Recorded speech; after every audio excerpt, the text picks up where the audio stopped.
नमस्कार मंडळी, good morning. आज जरा मला उठायला वेळच झाला. आज सुट्टी होती म्हणून मी विचार केलं की लेट उठायचं आणि लेट कळायचं.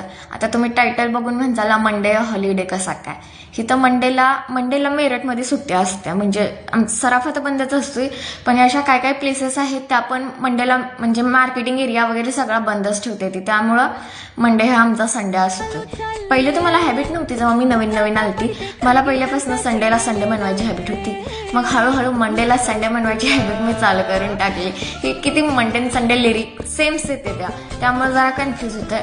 पण मग मी विचार केला की आज सुट्टी आहे त्यामुळे लेट उठायचं आणि म्हणजे नाश्ताच काहीतरी बनवायचा आणि हलका फुलकी खिचडी वगैरे बनवून आजचा दिवस कसा तरी करायचा. आणि रात्री तर पूर्ण जेवण बनवणारच होते ना, त्यामुळे मी सुरुवात केला की आज सकाळी उठल्याबरोबर नाही, थोडा वेळ बसले, टाइमपास केला. नंतर मग म्हटलं आज पोहे करूया. तसं पण पोहे पण थोडंच होतं. आता तुम्ही म्हणसाला सगळंच थोडं थोडं आहे तुझ्याकडं. पोहे थोडंच होतं म्हणून म्हटलं करूया पोहे.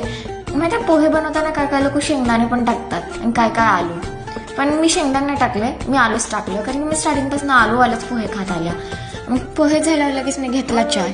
मला चाय खारी लईच आवडते त्यामुळे मी रोज खाते. पसारा आवरून मग मी झाले थोडी फ्रेश. मग विचार केला आता पोहे खाल्लं, साधी मुगाची खिचडीच करूया. मुगाची खिचडी करत असताना मला भेटला लाडू.